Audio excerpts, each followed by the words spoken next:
They came in low, not screaming across the sky like missiles, not banking aggressively like fighters, but gliding silently beneath radar coverage. Their flight path didn't hug a river or shadow a mountain range. It cut straight through open airspace that the Soviets had labeled as zero probability, a gap no enemy pilot would ever dare to use. And yet, there they were, U.S. tactical strike aircraft, using nothing more than a map, a stopwatch, and a flight profile so simple it was almost insulting, had just done the impossible. Not one missile launched, not one radar locked on. Soviet early warning stations remained silent, their screens sweeping clean arcs of nothingness. By the time a blip did appear, it was already too late. The aircraft were leaving. One pass. Zero resistance. Full success. Inside Soviet Air Defense Command bunkers, confusion turned to fury. Officers demanded replays of radar tapes. Technicians insisted the system was functioning. No jamming, no stealth, no ECM pulses were detected. And yet, their entire network had been blind. The myth of invulnerability had just cracked. For decades, Soviet planners had built their anti-air doctrine on assumptions that enemies would attack from known vectors, that they would seek terrain cover or fly at altitudes that were easy to track. Entire belts of radar arrays, missile launchers, and fighter interceptors were stacked around these beliefs. Billions of rubles and decades of doctrine, all defeated by a flight profile drawn with a red pen and a little too much confidence. The Americans hadn't used new weapons. They had used a new idea. What if the best way to beat a radar net wasn't to sneak through it, but to ignore where it was pointing entirely? This is the untold story of how one simple, overlooked flight path shattered Soviet air defense doctrine and proved that in the Cold War, the deadliest weapon wasn't stealth or speed. It was unpredictability. From the polished floors of Moscow's air defense headquarters to the subterranean bunkers of Warsaw Pact command centers, Soviet strategists sat confident behind maps covered in overlapping radar arcs. The thinking was elegant and dangerously flawed.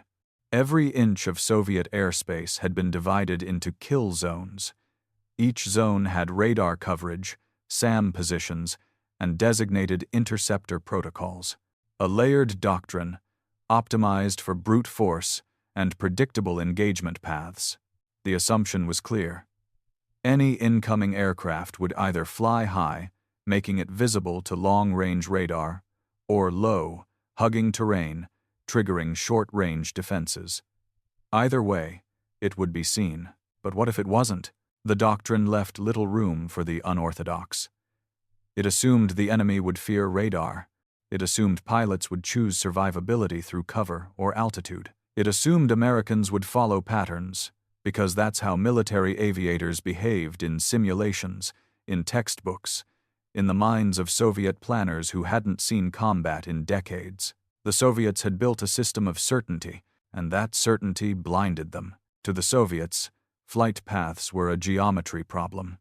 Predict where the aircraft must go, then build overlapping fire zones to eliminate it. That logic, drawn from World War II and refined during the Korean War, had served them well for years, especially against adversaries like NATO, whose missions often followed precision and protocol.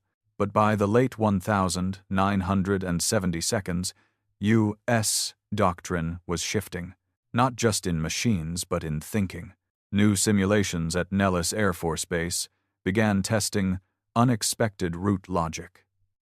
What if, analysts asked, the optimal path to a target wasn't the safest but the most boring?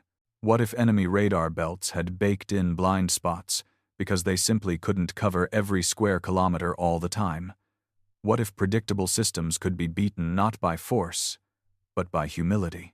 Soviet strategists didn't ask those questions. Their air defense relied on expectation, and in war, expectation is weakness.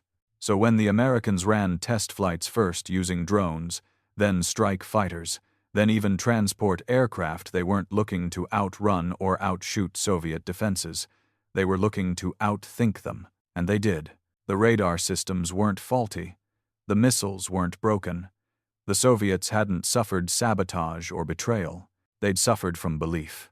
Belief that a simple flight path wasn't a threat, until it was. The Soviet air defense doctrine, known formally as the PVO Strany, was among the most extensive and rigid military systems on Earth. It stretched across 11 time zones, thousands of radar stations, hundreds of interceptor squadrons, and a network of surface-to-air missile batteries capable on paper of sealing the entire USSR inside an iron dome. That dome, however, had rules. Those rules weren't flexible. They were bureaucratically enshrined. Doctrine dictated that airspace violations would originate from specific corridors over Arctic approaches, along border fault lines, or low-altitude mountain passes. The PVO believed firmly in preemptive coverage. Radar sweeps were focused on these logical zones, with high-traffic sectors monitored obsessively, while the rest of the map was left to routine patrol. Their confidence didn't come from arrogance alone. It came from history. In the 1,960 seconds and early 70 seconds, American reconnaissance aircraft followed clear patterns, high, fast, and direct. The Soviets countered with overlapping radar belts, fire control computers, and aircraft like the MiG-25 designed to intercept the likes of the SR-71. The system had worked, until it didn't. By the late 1,970 seconds, NATO planners realized the Soviet system's strength. Its structure was also its Achilles heel. The coverage was thickest where intrusions were expected, but where no threat was expected, the coverage was perfunctory, sparse, rotational, procedural. In short, exploitable. American tacticians began charting deviation maps, comparing radar sweep data, satellite recon, and previous flyby telemetry to identify where the Soviets were looking and where they weren't. Patterns emerged. Belts overlapped heavily in the west, but left central corridors under-patrolled. Vertical scan angles were biased toward high-altitude threats, leaving mid-range zones thin. Worse still, Soviet radar operators were trained to dismiss non-hostile profiles flying outside known threat corridors. So U.S. planners devised a new kind of strike path, not stealth, not terrain following, but misclassified. The aircraft would fly at boring altitudes, boring speeds, and on headings that looked like civilian or routine transits. They'd fly through zones designated as low risk, at angles the PVO doctrine had written off as non-lethal vectors, and in early simulations and real-world test runs, the Soviet system failed consistently. Missile batteries stayed cold. Radar locks never occurred. Ground crews didn't even go to alert. The doctrine that was supposed to seal off the Soviet Union had become its own cage, blind to anything outside its programmed definitions. It wasn't a matter of radar strength or missile range. It was a matter of imagination, and the Americans had just proven they had more of it. It began over the Baltic, a pair of U.S. Air Force RF-4C reconnaissance aircraft approached Soviet-adjacent airspace, not screaming over the horizon, but gliding low at medium altitude, below the main scan angle of long-range radar. Their flight plan was a carefully constructed illusion. It mimicked a weather research pattern used by neutral European nations. Soviet radar operators logged the blips, but they didn't react. No alert was triggered, no intercept orders issued. The aircraft passed through a corridor between two radar belts, one in Kaliningrad, the other in Belarus, neither of which had been instructed to monitor that altitude or heading. The planes turned. Dove. Climbed again. Still no response. Onboard cameras captured everything. Radar stations, SAM sites, airfields. The planes returned with full recon packages. Not a single missile had been launched. At Langley, NSA and Air Force analysts pored over the radar reflections. The route had worked, and more than that, it had revealed something fatal. The Soviet system had not malfunctioned. It had done exactly what it was designed to do: ignore things outside its assumptions. A week later, a similar flight over the Black Sea confirmed it. This time it wasn't just radar that failed. Entire command chains did nothing because the aircraft flew as if they weren't a threat. Wrong altitude, wrong heading, wrong timing. Soviet defense operators simply dismissed the signal. The Americans had found the flaw: doctrinal blindness. What followed was a quiet flood of intrusions. Flights were launched not just for recon, but to stress test the Soviet system. Each one mapped a different corridor. Some used small formations. Others flew staggered timings. Every successful breach was recorded, graphed, and refined. To Soviet generals, the first reports were buried in bureaucratic phrasing: radar delay incident, protocol misclassification, operator error. But patterns emerged too many to ignore. In Warsaw Pact briefings, Eastern Bloc officers began raising the alarm. Hungarian and East German commanders noticed strange detections that didn't match Soviet logs. Romanian radar techs flagged inconsistent track data. The anomalies were multiplying, yet Moscow dismissed them all.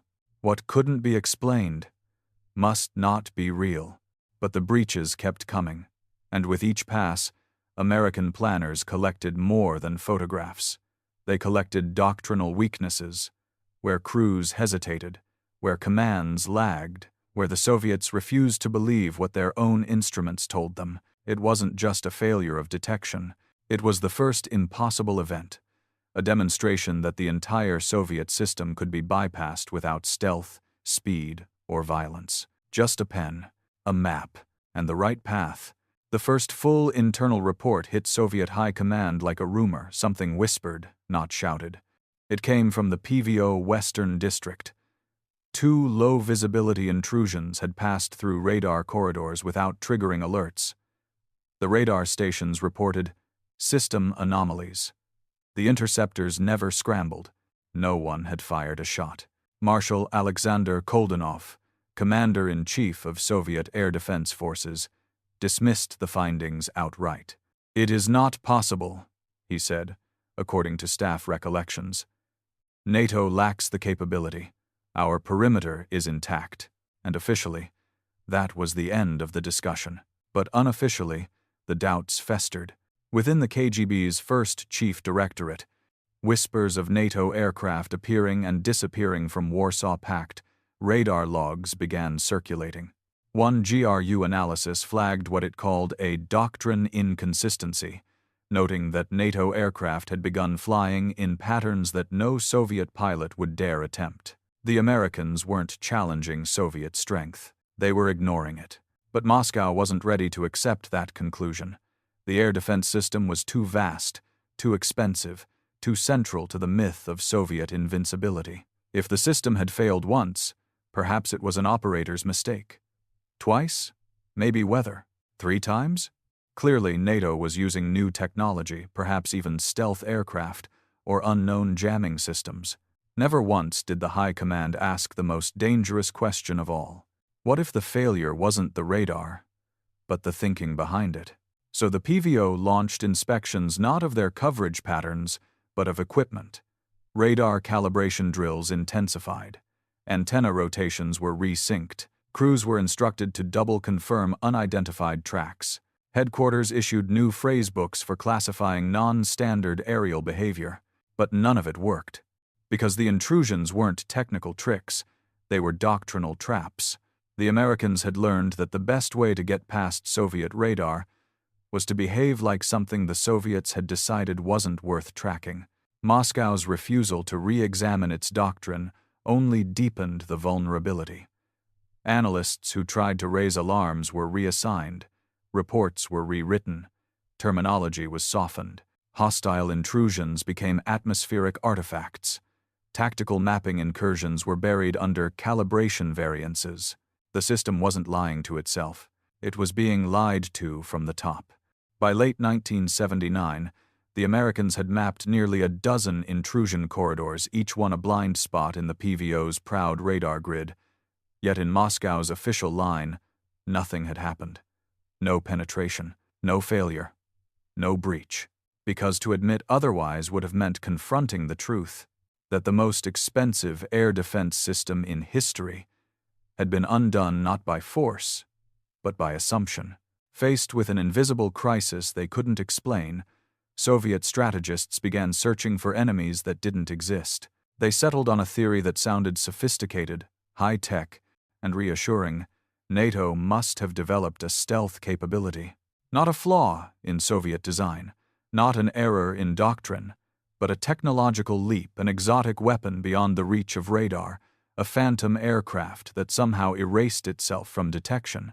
It was a seductive theory, because if NATO's incursions were the result of stealth, then Soviet systems hadn't failed, they'd merely been outpaced by a new invention.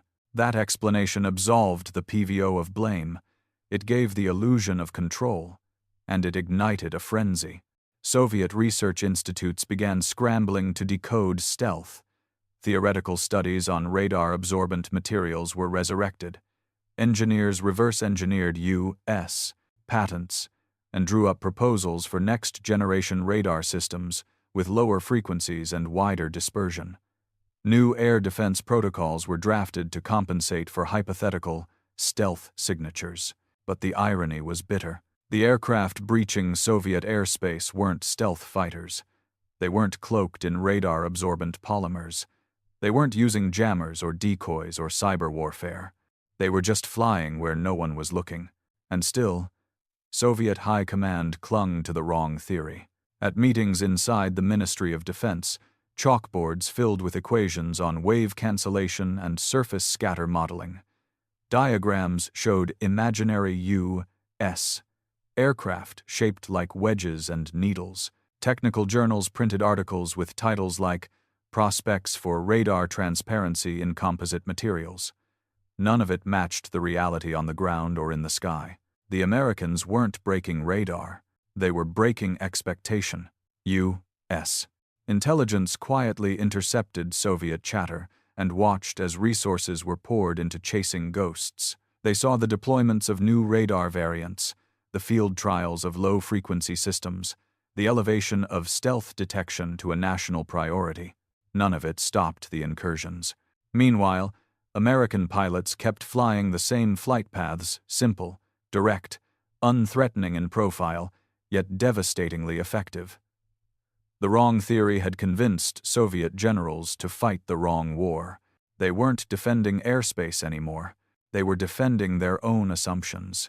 In one absurd episode, Soviet engineers even considered building a radar system that would scan backwards, facing inland rather than outward, to detect aircraft they believed were somehow teleporting inside the country. No one dared suggest the simpler answer, that the radar was working fine.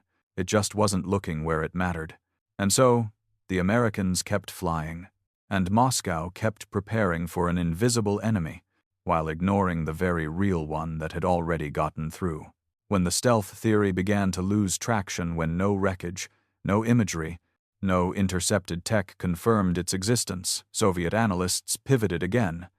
They needed another answer, one that didn't question doctrine, didn't suggest human error, and didn't demand a complete rethinking of the PVO's architecture. So they blamed the Americans' electronic warfare. According to the new theory, NATO was saturating radar frequencies with low-level electronic noise. These weren't powerful jammers, too obvious, too detectable but subtle ECM pulses, designed to mimic background static. Noise jamming, they called it. Not enough to trigger a warning, just enough to drown the signal. It sounded plausible, because Soviet engineers believed in complexity.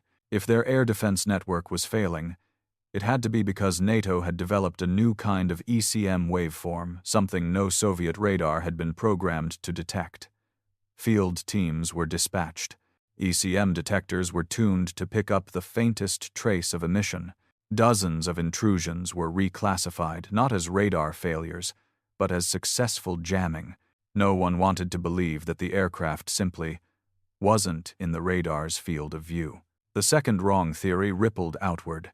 NATO wasn't flying unpredictable routes, they were using psychological deception, flooding Soviet systems with false data to create phantom corridors. Some even claimed that satellites were spoofing radar positions from orbit, projecting ghost aircraft to lure Soviet defenses away from the real threat. In truth, the Americans were doing nothing of the sort. They didn't need to, because the second wrong theory, like the first, distracted Soviet commanders from the actual problem, that their entire system had been designed to detect how they expected the enemy to behave, not how the enemy actually behaved. No amount of ECM theory could explain why a simple recon aircraft had been able to fly through the heart of Soviet airspace, photograph a SAM installation, and leave unchallenged. But the second wrong theory made the failure palatable. If jamming was to blame, then the solution was technical, more filters, better signal processing, new algorithms. So Soviet research labs lit up with projects. Universities drafted wave propagation models. And inside air defense schools, instructors taught cadets to expect ECM with every radar anomaly, all while American aircraft kept flying clean. No jamming, no stealth, just navigation and timing. The second wrong theory became policy. It consumed years, millions of rubles, and entire research divisions. But it did something even more dangerous than waste time. It prevented the truth from being heard. Because the truth that NATO had pierced Soviet air defenses simply by thinking differently was more terrifying than any missile. And it was still just the beginning. By 1980, the Soviet Union's vast intelligence apparatus had amassed enough fragments to assemble a devastating picture, if only it had been willing to look. KGB field offices had received reports of unidentified aerial anomalies from Warsaw Pact allies. GRU intercept stations logged unexplained radar gaps during periods of known NATO flight activity. East German signals operators flagged inconsistencies between what NATO airbases transmitted and what Soviet radar actually saw. Individually, the anomalies were easy to dismiss. Together, they painted a pattern, but that pattern never emerged because no one ever connected the dots. Inside the Soviet system, intelligence wasn't a fluid stream. It was a set of rival pipelines: KGB versus GRU, Air Force versus PVO, Moscow versus the frontier commands. Each entity guarded its data jealously. Reports were filtered up through layers of censorship and political paranoia. Analysts weren't rewarded for accuracy. They were rewarded for alignment. So, when a GRU report warned that NATO aircraft had likely bypassed multiple radar corridors in the Caucasus, it was shelved. When East German air defense officers submitted logs showing ghost tracks correlating with known U.S. flight times, they were told their radar sets needed recalibration. Even within the PVO, junior officers who suspected a deeper problem were ignored. Colonel Oleg S., based in the Kiev district, wrote a scathing internal memo comparing NATO flight paths to holes in a net. They fly where we don't look, and we pretend not to see. His reward? A desk post and a silence order. Meanwhile, American intelligence agencies weren't just aware of the Soviet blind spots, they were exploiting them systematically. NSA intercepts revealed that Soviet command rarely cross-referenced radar gaps across time zones. The CIA even launched a project to simulate Soviet radar logic, using computer models to predict where Soviet command would least expect incursions. The result: NATO pilots were given precise corridors, routes where no Soviet command had overlapping coverage, where radar horizon angles created dead zones, where doctrine said no threat would ever appear. And every time a flight succeeded, the Soviets fell further behind, not because they lacked technology, but because they lacked communication. No centralized review board ever collated the scattered failures into one truth. No commander had both the access and the courage to say it out loud: we are being out-thought. In one instance, a full radar blackout over the Barents Sea was attributed to solar interference, even though U.S. satellites captured a NATO flight group passing through at that exact moment. The data was there. The belief system was not. Soviet intelligence had failed not because it didn't collect the evidence, but because it refused to accept its implications. The system wasn't built to handle doctrinal disruption. It was built to defend its own myth. And now, that myth was bleeding out across the sky. The secret wasn't a plane. It wasn't a missile. It wasn't even a machine. It was mindset. The true American system that shattered Soviet air defenses wasn't built from titanium or cloaked in stealth paint. It was an ecosystem of tactics, trust, and unrelenting red teaming. Where the Soviet doctrine prized rigidity and layered complexity, the U.S. prized adaptation, and it began at the squadron level. In the late 1970 seconds, at Nevada's Nellis Air Force Base, a revolution was underway. They called it Red Flag.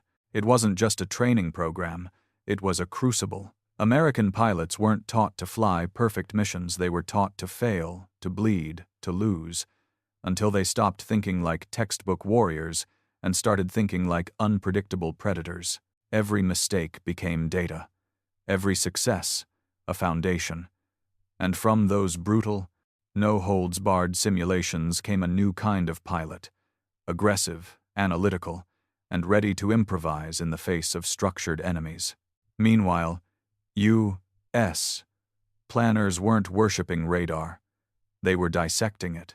At Wright-Patterson and Langley, engineers created dynamic radar mapping programs, software that could simulate the sweep patterns, signal strength, and blind zones of every known Soviet system. Paired with satellite intel, this allowed NATO mission designers to build flight paths that were mathematically least likely to trigger detection, not impossible paths, just ones that exploited where the Soviet mind refused to look. This wasn't stealth, it was surgical navigation. But the real force multiplier wasn't hardware or software. It was interdisciplinary trust. In the American system, a lieutenant could question a colonel's plan if the data backed it up. Intelligence from NSA, weather patterns from NOAA, telemetry from Lockheed, all flowed into a single operational picture. Pilots briefed with satellite overlays, radar modeling, and threat projection algorithms updated daily. Every mission was a living equation. And when things changed, if a radar unit went dark or a SAM battery moved, mission parameters shifted in real time. The U.S. didn't build doctrine and lock it in stone. It updated doctrine after every flight. Contrast that with the Soviet machine, where deviation from plan was punished, where radar sectors operated in silos, where commanders feared embarrassment more than failure. There, a pilot's job was to follow orders. In the American system, the pilot was part of the equation. This culture of agility meant U.S. aircraft weren't bound to static corridors. They could reroute mid-flight, skim a hill line if a radar swept unexpectedly, or even shut down their transponders to mimic civilian traffic patterns, something Soviet pilots wouldn't dare attempt. And when it came to exploiting radar gaps, the Americans didn't need to jam. They simply needed to know where the defenders wouldn't look. What Moscow couldn't grasp was that the battlefield had shifted not upward into new weapons, but inward, into systems thinking. The U.S. wasn't fighting the Cold War with better missiles, it was fighting with better questions. And that mindset, invisible to radar, unjammable, unshakable, was what truly pierced the Iron Curtain. It was meant to be a routine test. In late 1982, during one of NATO's largest peacetime exercises, code-named Able Archer, a small detachment of U.S. tactical strike aircraft received an unscheduled tasking: simulate a deep penetration strike into Warsaw Pact airspace using the latest doctrinal flight path models. No stealth, no ECM, no jamming, just timing, geography, and everything the Soviets refused to believe could matter. The mission was simple: fly into a radar corridor previously deemed non-viable. Use an altitude, heading, and approach angle considered irrelevant by the Soviet air defense network. Record detection, reaction time, and potential lock-ons. Then turn back. But something unexpected happened. They made it through. All the way. The aircraft flew from West Germany through Czechoslovakian airspace, simulated a strike profile over a designated radar station, and exfiltrated without a single missile launch, radar track, or fighter scramble. Even when the planes turned and banked back toward friendly territory, the silence was total. The results caused uproar not in Washington, but in East Berlin and Moscow. East German radar officers reported the anomaly, confused and increasingly fearful. Polish Air Defense Command confirmed they saw nothing. Soviet intercept logs showed clean sheets. A full-spectrum intelligence check yielded no detection whatsoever. And when NATO analysts replayed the data, they smiled. The flight profile had exploited 3 overlapping doctrinal flaws: a blind radar angle due to antenna elevation bias, a dead zone between sector handoffs, and an unmonitored corridor between 2 SAM belts, reassigned weeks earlier due to political reshuffling. Soviet commanders demanded an inquiry. When no enemy aircraft appeared in their own radar records, they declared the event fabricated. But by then, the Americans had published radar shadow traces, radio intercepts, and satellite data proving the aircraft had flown their route completely undetected. This wasn't just a breach, this was a public embarrassment. Within weeks, Eastern Bloc military journals fell silent on air defense coverage. Previously bombastic claims about the impenetrability of the PVO dried up. Soviet military theorists scrambled to reassert control, publishing jargon-drenched essays about dynamic engagement thresholds that said little and explained nothing. Meanwhile, American military planners quietly passed the footage to NATO command. It became a training tool, a case study in what happens when belief trumps adaptability. But the true impact was psychological. Within Soviet air defense units, confidence collapsed. Operators began second-guessing their screens. Radar crews delayed launches, unsure if what they were seeing was real. Commanders refused to report anomalies for fear of reprimand. The myth of Soviet airspace as a no-fly zone was gone, replaced by a darker truth. The enemy had walked through the front door, and no one had even noticed. The damage wasn't physical. No bases were destroyed. No aircraft were downed. No missiles fired. But the effect was total collapse, not of systems, but of certainty. Soviet air defense doctrine, for decades the jewel of the Red military machine, had been built on one foundational belief: that every threat could be tracked, locked, and eliminated. It was a doctrine built on coverage, coordination, and confidence. What it had never prepared for was deception through simplicity. The quiet defeats those unmanned corridors, those undetected flyovers, those missing radar echoes shattered more than protocol. They shattered identity. The USSR had spent billions constructing a sky-bound firewall of radars, missiles, and interceptors. It had advertised that wall to allies and enemies alike. And now, the Americans had shown it was an illusion. Strategically, the implications were catastrophic. If the West could send aircraft through undetected, it could send bombers. If bombers could pass unnoticed, then the USSR's second strike capabilities were vulnerable. And if even a fraction of their nuclear deterrent was exposed, the balance of the Cold War was tilted. But worse than the strategic fallout was the ideological unraveling. The Soviet system was not just a military machine.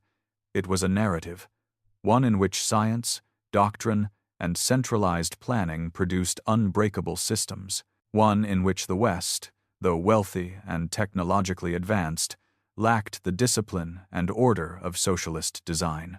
The American incursions said otherwise.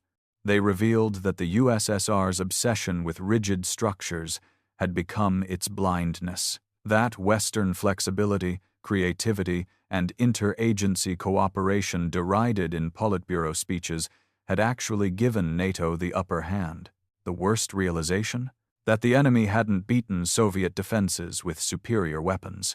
They had beaten them by understanding how the Soviet mind worked and then walking straight through its blind spot. By the mid-1982, this truth infected the ranks. Cadets entering Soviet air defense academies no longer believed in invulnerability. Officers in the PVO districts spoke of American corridors with a kind of quiet dread. Trust in the doctrine evaporated, and without trust, discipline broke down. Exercises became hesitant. Readiness drills slowed. Data was second-guessed, because once you admit that your enemy is thinking in ways you can't predict, the very concept of defense starts to dissolve. And in the Cold War, perception was everything. It wasn't a missile or a fighter jet that cracked the Soviet shield. It was a red pen, dragging a line across a map where no one thought to look. Long after the Cold War ended, long after the Soviet Union collapsed and its archives were ransacked by history, a curious document was found in a forgotten air defense file cabinet outside Kaluga. It was a flight path, hand-drawn, simple, almost childish. A red line cut across radar zones, dipped through altitudes, and emerged past the eastern border untouched. Scrawled in the margin, "Too low, too slow, unlikely target. Ignore." It wasn't the trace of a real incursion. It was a training example, but it had become prophecy. Today, American air doctrine still echoes with the lessons from that era. Fighter pilots are taught not just how to fly, but how to think differently. Red flag continues to grind arrogance into awareness. Cyber operators now map digital terrain the same way their forebears mapped radar gaps. But in Russia, the legacy of those incursions is a scar. Modern Russian radar systems, like the NATO M, are mobile, multi-band, and far more sophisticated than their Soviet predecessors. Yet buried beneath the technology is a lingering paranoia, a deep, quiet fear that somewhere out there, a pilot is drawing another red line across another map, and that it will work, because technology changes, but doctrine is harder to kill. In the end, the American system didn't defeat Soviet radar by being stronger. It defeated it by refusing to think like it. That was the real stealth. Not invisibility, but unpredictability. And every time a radar beam sweeps the sky, every time a sensor blinks and sees nothing where something might be, that ghost returns. The ghost of a simple flight path that no one expected,